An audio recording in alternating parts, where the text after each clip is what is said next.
Sir परीक्षा झाल्या झाल्याच निकाल कशाला लावताय? कारण उद्यापासून सुट्ट्या लागणार आहेत आणि तुम्हाला रिझल्ट साठी उगाच इथे फेऱ्या कशाला? आम्हाला नाही, तुम्हाला. आता काय तुम्ही संसारात गुंतणार?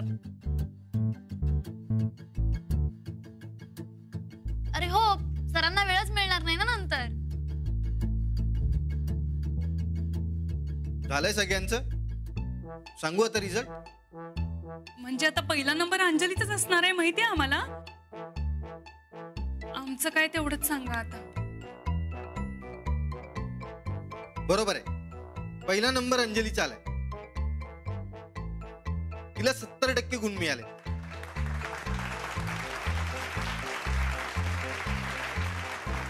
रेणू, तुला 30%. नापास झालीस. काका, तुम्हाला 50% गुण मिळाले. तुम्ही पास झालाय. प्रकाश, तुझे गुण न सांगण्यासारखे. समीरा, तुला 40% गुण मिळाले. पास झालेस तू.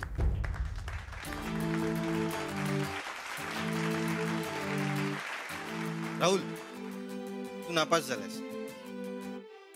जुई, तुला 35 मार्क मिळालेत. तू काटावर पास झालीस. हे 2 महिने लय भारी वाटलं बघा. आता उद्यापासून पुन्हा गाडी आणि ते भाडं. हो ना यार, मला पण उद्यापासून खूप कंटाळा येणार आहे. इतके दिवस आपण सगळे एकत्र होतो, सवय झाली होती आपल्याला एकमेकांची. आता दिवसभर घरात मी एकटाच असणार आहे. काय करायचा हा प्रश्नच आहे. अहो, आम्ही आहोत की तुमच्या सोबतीला. तुम्ही काळजी करू नका. आणि सुट्टी पडली असली तरी आपण फोनवर सगळे एकमेकांच्या कॉन्टॅक्ट मध्ये राहू. आणि महत्वाचं म्हणजे मी पुन्हा एकदा तुमच्या सगळ्यांचा आभारी आहे. तुम्ही आमच्या दोघांच्या लग्नासाठी जी काही मदत केलीत त्याबद्दल सगळ्यांचे मनपूर्वक आभार. Thank you so much. You welcome sir. कधी पण आणि कवा पण. बरं चला, आता मी निघू का? मला घरी पोहोचलं पाहिजे. अगं हो, तुझं भारी कुटुंब घरी तुझी वाट बघत असेल. नाही नाही, तसं काही नाही, पण मला आज कारखान्यात जायचंय ना, काम आहे खूप. चल रेणू, येते मी. Bye bye bye. Sir, once again wish you a very happy married life. येते. Thank you so much. हो.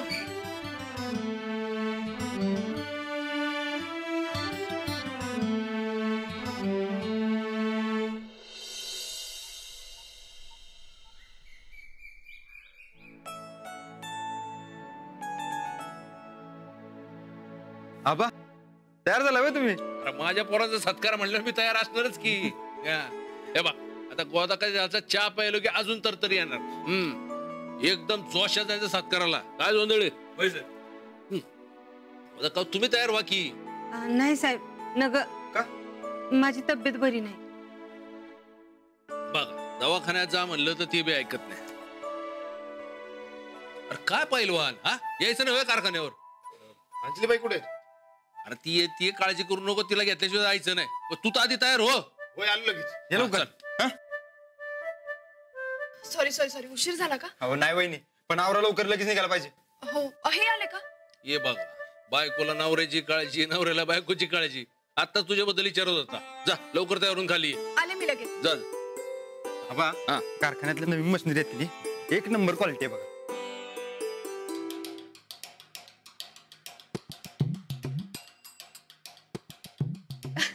ताई साहेब, चला, मी तुमच्या गाडीत बसणार. तुम्ही पुढच्या सीटवर, तुमची बॉडी गार्ड म्हणून. हा, चला चला. कारखान्यावर काय तुझं गाठुडं पुरलंय भाई? इथंच थांबायचं. गोदा कसे जरा कामाला हातभार लाग.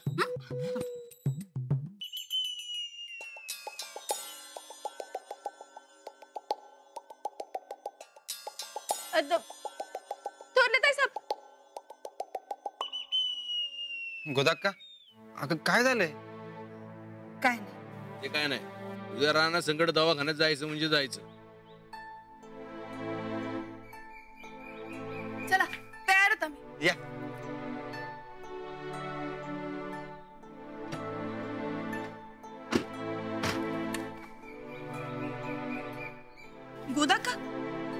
तुम्ही? नाही ना ग, माझी तब्येत बरी नाही, तुम्ही जाऊन या. बरं ठीक आहे, पण काळजी घे. हं?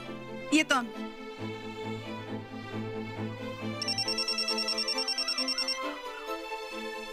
हॅलो. हां, नाही साहेब कामात बिझी, नंतर फोन करा. नाही साहेब, महत्वाचं नव्हतं, तसंही आपल्याला जायला उशीर झालाय म्हणून.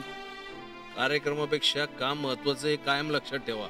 चला पैसा हा ना, उद्या गोदाकाला घेऊन दवाखान्यात जायचं म्हणजे जायचं.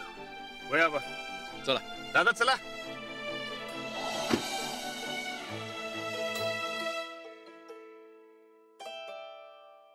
नमस्कार नमस्कार नमस्कार नमस्कार नमस्कार नमस्कार.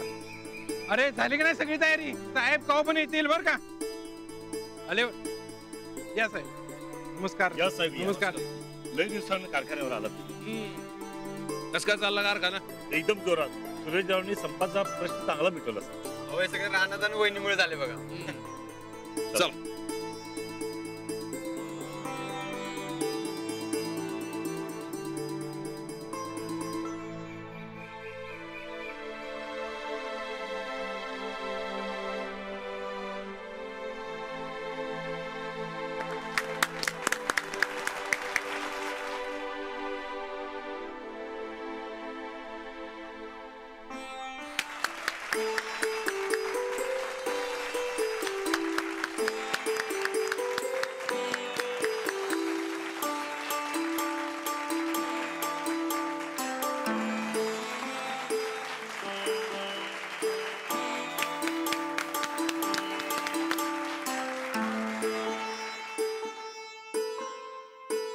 राणा, अरे तू कुठं निघालस? ये की इथं.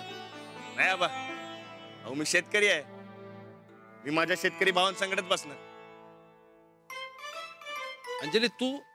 नाही आबा, मी शेतकऱ्याची बायको आहे, यांच्या सोबतच बसते. बस.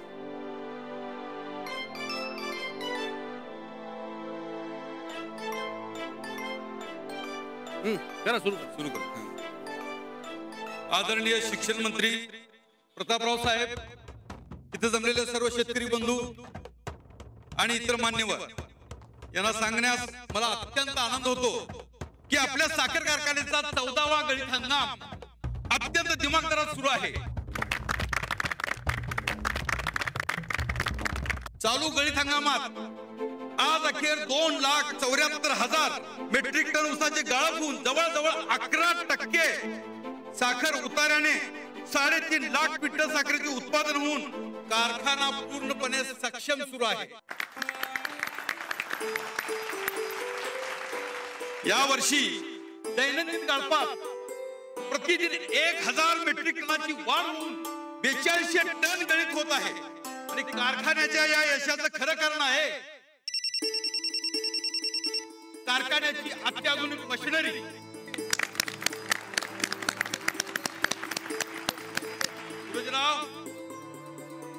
तुम्ही घेतलेल्या अथक परिश्रमानं आज आपला कारखाना अत्याधुनिक झालेला आहे आणि म्हणून आज आपण त्याच्या कार्याची पावती म्हणून आज त्याचं आपण कौतुक करणार आहोत. सूरजराव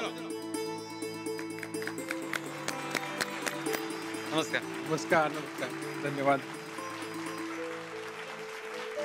तुमच्याकडून स्वागत.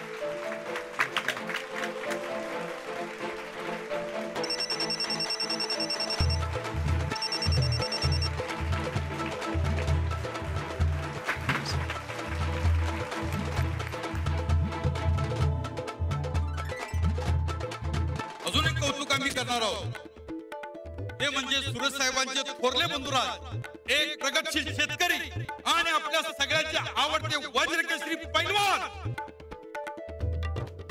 श्री रणविजय गायकवाड.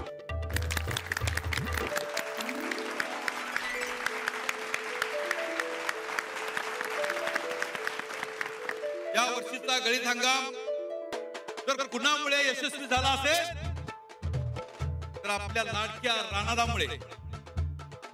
यांनी शेतकरी बांधवांचा संप यशस्वी करताना कारखाना कसा जिवंत राहील याचाही विचार केला. त्यांचे हे कार्य कारखान्यासाठी अत्यंत मोलाचे आहे. राणादा या.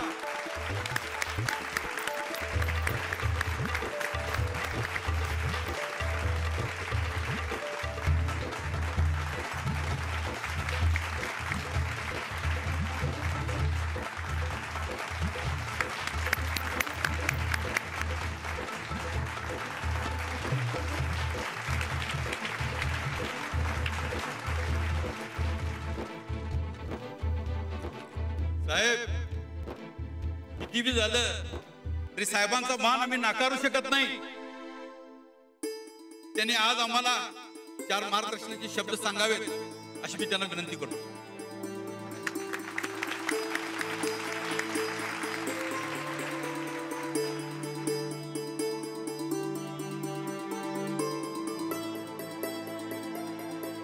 आपल्या साखर कारखान्याचे चेअरमन आणि संचालक मंडळ आणि उपस्थित शेतकरी बंधूंनो, आज जसं तुम्हाला सगळ्यांना कौतुक वाटतंय तसंच मला माझ्या दोन्ही पोरांचं कौतुक वाटतंय. पण हे जे यश त्या दोघांना मिळालंय हे सगळं तुमच्या साथीनं. या संपूर्ण यशात आपल्या साखर कारखान्याचे सगळे कर्मचारी आणि शेतकरी वर्ग यांचा या यशात फार मोठा सहभाग आहे.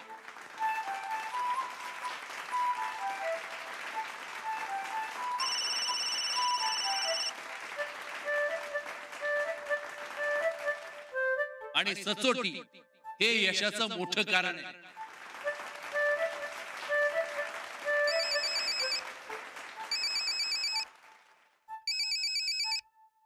हा गोदक्का, अरे तुम्ही लागलीच घराकडे या. तो गिरणीवाला सच्चा आला होता. तो म्हणत होता साहेबांची काहीतरी बातमी दावायला टीव्हीला म्हणून.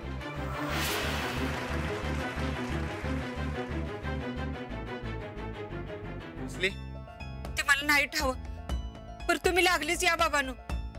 होय.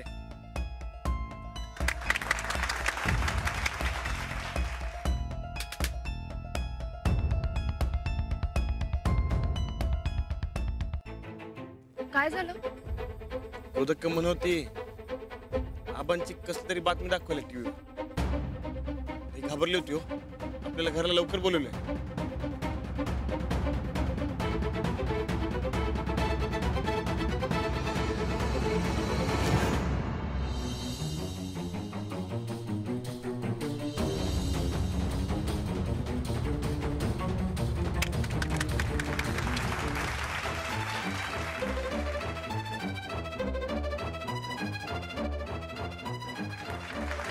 गोदक्का एवढी का घाबरली? असं काय दाखवतात आबांबद्दल टीव्हीवर? धक्कादायक बातमी. आत्ताच हाती आलेल्या बातमीनुसार सांगली जवळच्या एका गावात एका युवकानं आत्महत्येचा प्रयत्न केल्याचं समोर येत आहे.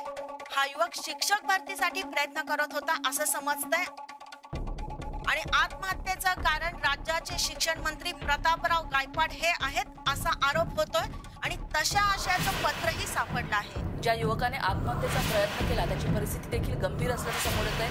अद्याप त्याच्या प्रकृतीविषयी ठोस माहिती मिळत नसली तरीही त्याची प्रकृती गंभीर असल्याचं समजतंय. तो माझा मित्र होता.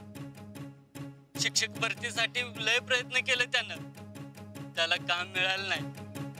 कोणी तर सांगितलं साहेबांना जाऊन भेटा, ते काम करतील.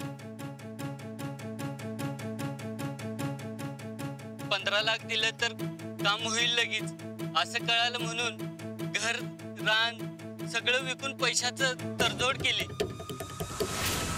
काम बी नाही आणि हातातला पैसा बी नाही. त्याला कंटाळून माझा मित्र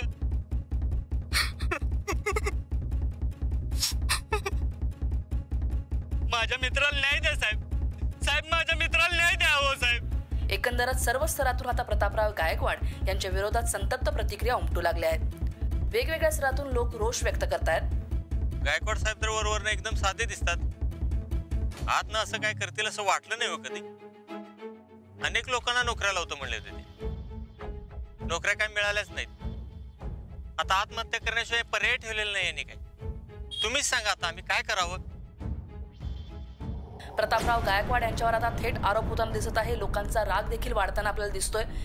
ज्या युवकाने आत्महत्येचा प्रयत्न केला त्याची परिस्थिती देखील गंभीर असल्याचं समोर येतंय. शिक्षण खात्यात एवढ्या मोठ्या भ्रष्टाचाराची ही पहिलीच वेळ आहे. नोकरीचा आमिष दाखवून पैसे घेतल्याचे आरोप केले जातात, तेही अशा व्यक्तीवर जी व्यक्ती स्वच्छ चारित्र्य आणि लोकाभिमुख राजकारणासाठी ओळखली जाते. प्रतापराव गायकवाड यांनी खरंच असा घोटाळा केलाय का आणि अशा घोटाळ्यातून किती शिक्षकांना नोकरी दिली गेली आहे किंवा किती लोकांना फसवलंय हा प्रश्न आहे. हा आरोप जर खरा ठरला तर शिक्षण मंत्री पदाला लाजिरवाणा असा हा प्रताप ठरेल. या सगळ्या प्रकरणावर प्रतापराव गायकवाड यांचं काय म्हणणं आहे हे मात्र अद्याप कळू शकलेलं नाही. त्यांच्याशी संपर्क करण्याचा वारंवार प्रयत्न करून देखील प्रतापराव गायकवाड अजूनही माध्यमांसमोर आलेले नाहीत. या प्रकरणावर प्रतापराव गायकवाड यांनी मौन राखणंच पसंत केलंय. एका आत्महत्येच्या प्रकरणावरून वाचा फुटलेल्या भ्रष्टाचाराच्या मुळापर्यंत जाऊन खुलासा करण्याचा आमचा प्रयत्न आहे. या प्रकरणाचा शोध घेण्याचा आता पोलीस देखील प्रयत्न करतायत. या प्रकरणात प्रतापराव गायकवाड एकंदरच गोत्यात येतील अशी परिस्थिती निर्माण झाली आहे. आमच्या प्रतिनिधींनी प्रतापराव गायकवाड यांच्याशी संपर्क साधण्याचा प्रयत्न केला, मात्र प्रतापराव गायकवाड कुणाशी बोलण्यास तयार नाहीये.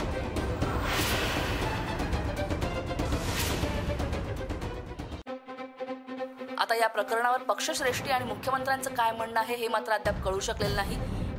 मात्र प्रतापराव गायकवाड यांच्यासारख्या शुद्ध चारित्र्याच्या मंत्र्यावर पहिल्यांदाच अशा पद्धतीचे आरोप होत असल्यामुळे हे प्रकरण गंभीर असल्याचं म्हटलं जात आहे. या प्रकरणाची प्रत्येक अपडेट आम्ही पोहोचवत राहू, पण वेळ झाली एका छोट्याशा ब्रेकची. कुठेही जाऊ नका, पाहत रहा वीके न्यूज.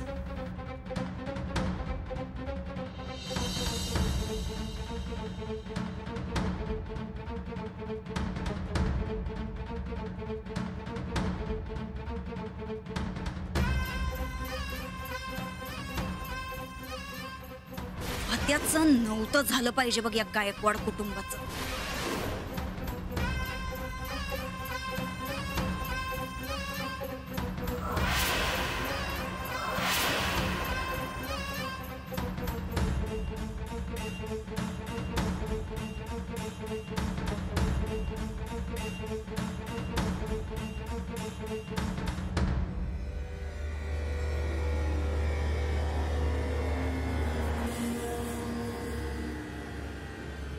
अहो, आपल्या घरातलं टीव्ही बंद करशीला, पण बाहेर घराघरात तरी ही बातमी पोचलीच असेल ना मग.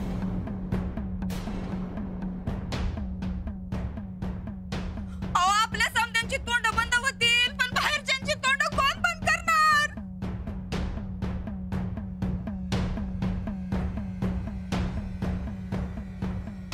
देवा, देवा, अरे कसलं संकट आणलंस रे आमच्यावर. कसले आरोप हे देवी, कुणावर? आमच्या मामांजींवर.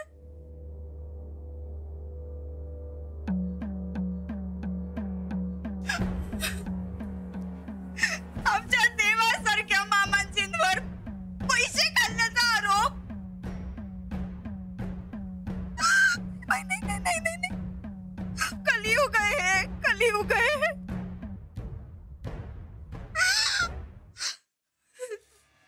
नाही, पण जाळ असल्याशिवाय धूर निघत नाही असं बी म्हणतात.